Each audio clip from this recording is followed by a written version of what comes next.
Simulizi ya Yakobo alipochukua mbaraka wa ndugu yake Esau. Isaka na Rebeka walikuwa na wana wawili, Esau na mdogo wake Yakobo. Yakobo alipendwa na mama, lakini Esau alipendwa zaidi na baba yake. Hivyo Rebeka anatumia nafasi hiyo kumshauri Yakobo kujifanya ndiye Esau ili ajipatie baraka zake. Wakati Esau alipoagizwa na baba yake kumwandalia chakula ale ambariki kabla hajafa.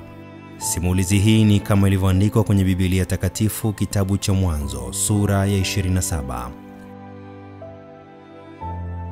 Siku moja Esau alirudi kutoka mawindoni. Alikuwa na njaa kali na akamwomba Yakobo ampe chakula.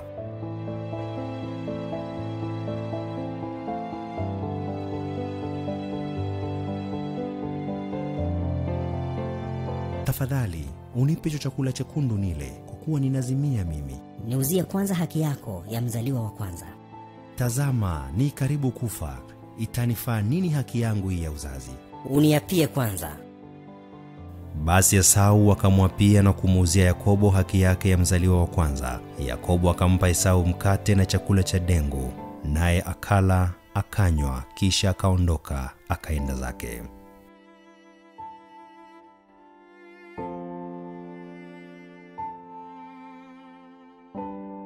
Ikawa Isaka alipokuwa mzee na macho yake yamepofuka sione, akamuita Esau mwanawe mkubwa, akamwambia, tazama, sasa mimi nimekuwa mzee, hata sijui siku ya kufa kwangu. Basi nakuomba, chukua mata yako, podo lako na upinde wako, ukaende nyikani uniwindie mawindo. Rebeka kasikia Isaka aliposema na Esau mwanawe. Basi Esau akaenda nyikani awinde mawindo.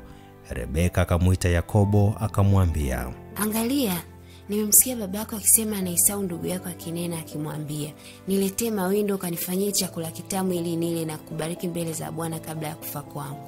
Enenda sasa kundini ukanitwalia wanambuzi wawili waliowema, nami nitafanya chakula kitamu kwa baba yako namna ile ipendayo. Kisha utampelekea baba yako apate kula ili akubariki kabla ya kufa kwake. Esau ndugu yangu ni mtu mwenye malaika, na mimi ni mtu laini. Labda baba yangu atanipapasa, nami nitakuwa machoni pake kama mdanganyifu.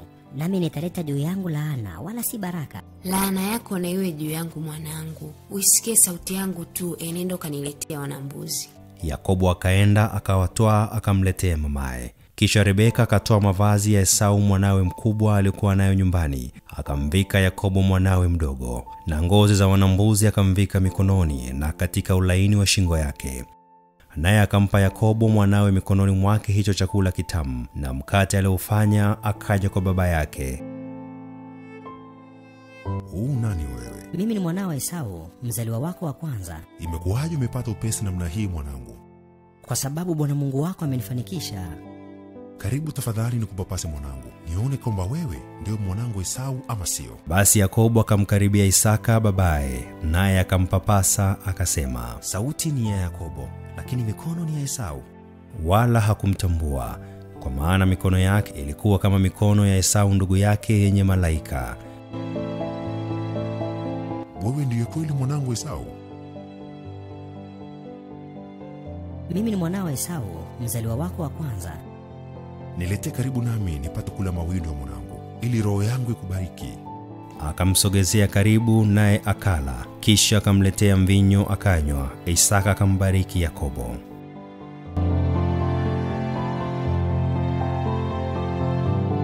Mungu na akupe umande wa mbingu na ya manono ya nchi na wingi wa nafaka na mvinyo. Mataifa na wakutumikie na makabila wakusujudie. Uwe bwana wa ndugu zako na wana wa mama yako wakusujudie. Atakaye kulaani na alaaniwe, na atakaye kubariki na yabarikiwe.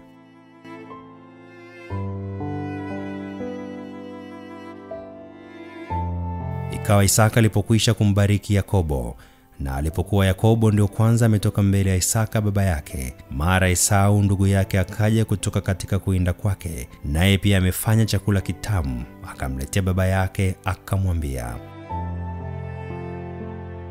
baba yangu na aondoke, ale mawindo wa mwanawe, ili roho yako inibariki. Nani wewe? Mimi ni mwanao Esau, mzaliwa wako wa kwanza. Ni nani basi yule aliyetoa mawindo akaniletea, nami nimekwisha kula kabla hujaja wewe? Una baraka mmoja tu babangu, unibariki mimi nami, babangu. Nduguyo amekuja kwa hila akauchukua mbaraka wako. Je, hakuitwa Yakobo kwa haki? Maana amejitia mahali pangu mara alichukua haki yangu ya mzaliwa wa kwanza, na sasa amechukua mbaraka wangu. Hukuniwekea na mimi baraka.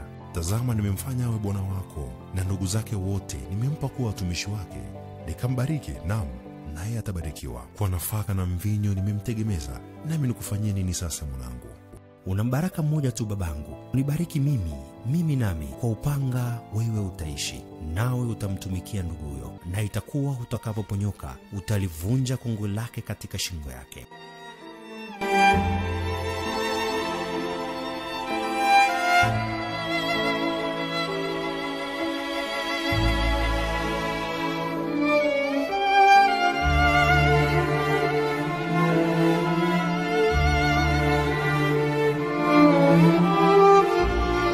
Esau akamchukia Yakobo kwa ajili ya ule mbaraka baba yake aliyombarikia.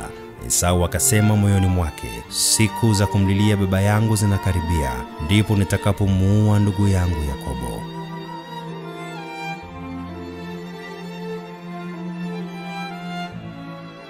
Rebeka akaarifiwa maneno ya Esau mwanawe mkubwa, akapeleka mtu kumuita Yakobo mwanawe mdogo, akamwambia, ndugu yako anajifariji moyo wake, maana anakusudia kukuua.